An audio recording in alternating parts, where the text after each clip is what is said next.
Hello everyone, for today's video ay gumawa po tayo ng isang tutorial video para sa ating YouTube channel. Yan kasi may nag-request po sa atin kung paano daw i-play yung The Last of the Mohicans sa ating mga gawa na flutes. So bali itong flutes pala ay gawa ko made up of bamboo. So marami din ako mga klaseng flutes, pero ang gagamitin natin ngayon ay itong key of A na whistle type. So ito siya, simple lang po. Tapos meron din ako mga ibang klase ng flutes kaya nito key of A. So ito po ay open type yung kanyang sound hole. Ganyan siya. Tapos meron tayong key of F, ganyan din. Ito po yung mga ginagamit ko sa pang-outdoor at sa mga ibang recordings ko. Tapos meron tayong key of G. Tapos meron din tayo ditong DC flute, yung Chinese flute. So, pero ang gagamitin po natin ngayon sa ating tutorial ay itong whistle type. Kasi parehas din po 6-hole flute at saka ito ay para sa beginner. Yan, kaya sa mga gusto pong mag-order ng ganitong flutes, yan, wala man po tayo dyan sa Pilipinas, pero andyan po yung kapatid ko na tinuruan kong gumawa. So pwede po kayong mag-message sa kanya sa kanyang ito Facebook page. Ito po yung Facebook page niya. Mag-message lang po kayo. So ayan, sisimulan po natin yung ating tutorial kung paano i-play yung The Last of the Mohicans. So sikat po ito na music ng mga Andes o yung mga Indians o Native American. Yun. So pero meron ang dalawang klase po pala. Yung dalawang klase yung ating kung paano i-play yung The Last of the Mohicans. Kasi merong version, iba-ibang version po yan. Merong version kung kilala niyo si Alexandro Guerrivalo, yun. Meron po siyang version, yung mga viral sa YouTube. Tapos meron din version mga ibang mga flute artist. Ayun, so dalawang version po yan. So uunahin po natin yung version ni Leo Rujas, yun. So at sa iba pang mga flute artists. So ito po ay iba-ibang key siya. Iba-ibang notes yung mga holes. So pero ang ginawa ko po ngayon ay yung suprasyllables para mas madali pong masundan. Kasi po yung mga nota po ay yung key pala, gaya ng key of F, key of A, mga ganon. Medyo complicated kasi meron kasi tayong first octave at second octave sa flute na ito. So sa first octave at second octave, yun po yung ginagamit natin sa kantang ito. So ang kantang ito po kasi ay meron siyang second octave. Di ko pa po masyadong alam yung mga notes nito, pero kung anong tawag sa mga positioning ng kamay. So ang alam ko lang talaga do, re, mi, fa, sol, la, ti, do, yun lang. Pero meron akong na-search na tinatawag na SIB.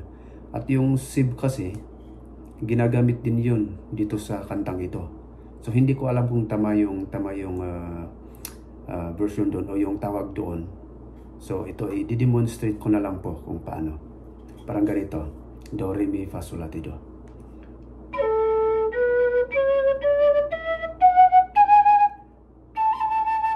Yun. So sa higher do po natin ay nasa second octave na yun. So hindi pa ako professional na music teacher, pero yun lang po yung alam ko. Yun ay nasa second octave. So pwede rin po natin gawin yung second octave na do, re, mi, fa, sol, la, ti, do. Try po natin. First octave, second octave.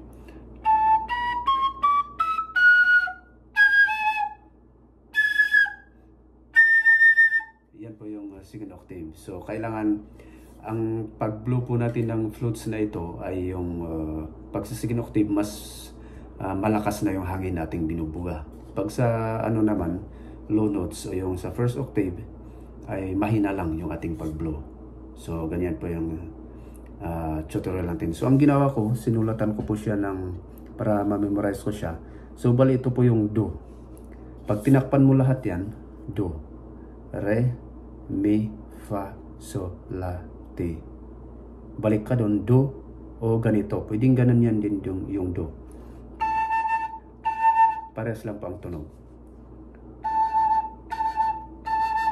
Ganyan. So, pero ang ituturo ko yung ano ba yung SIB. Hindi ko alam ang meaning din ng SIB na yon. Pero, ito kasi, ginagamit ito sa mga pag-play ng flute. So, ito po yun. Yung ganito. Takpan po yung butas dito sa may dalawa. Dito sa may unahan. Dalawa. Tapos naka-open ito. So, ganyan siya. Di ko po alam kung tama ito, pero yun yung na-search ko sa Google at sa nakita ko rin sa ibang YouTuber na mga nagbibigay ng tutorial. So ganyan po siya. Okay, so simulan po natin dito sa first version ng anong tawag doon? The Last of the Mohicans. So ganito po siya. Sundan lang po ninyo yung nota dito sa gilid ng ating video.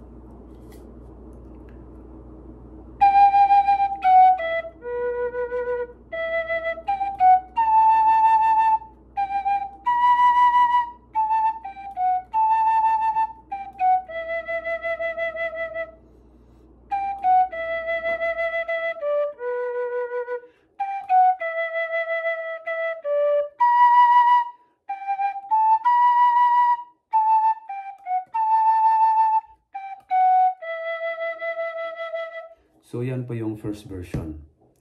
Ito yung ginagamit ng mga ibang flute musicians. Yun. So ito rin yung isang paborito kong version, yung kay Alexandro Quiribalo.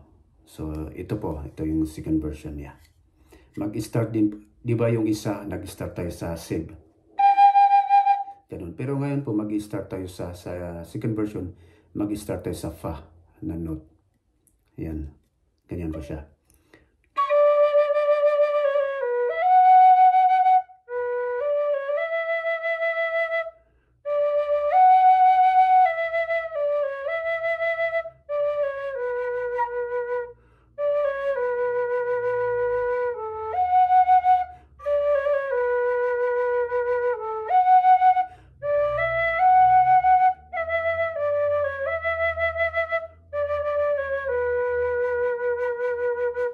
Ganyan po siya. So, nasa sa inyo na po kung ano yung mas magandang version para sa inyo.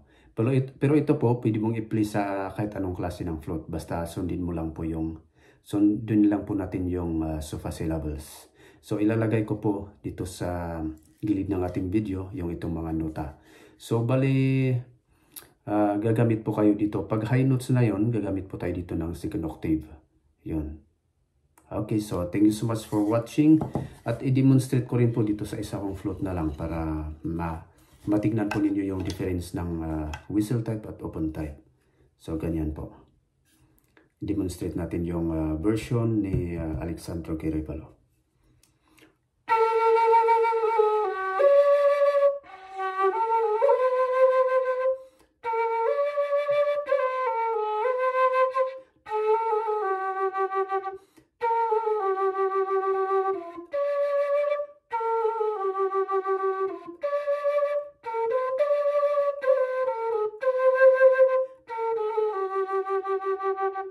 So yun, pag straight lang na notes yung susundin po natin, parang walang design yung music. So nasa sa inyo na po kung paano niyo lagyan yun ng tremolo, mga isler, mga ganun yung notes. Yung tremolo parang ganito po siya. Parang ganun.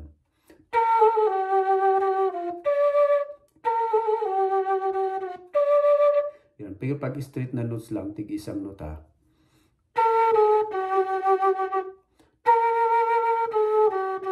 Parang gano'n lang. Pero pag lagyan mo lang tremolo, parang ganito siya.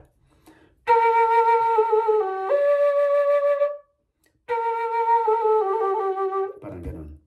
Okay, so thank you so much for watching and hope po ninyo sa mga nasa Baguio, Benguet, yan sa Pilipinas area, huwag po ninyo kalimutang i-message yung aking kapatid. Ito po yung kanyang Facebook page, Facebook account.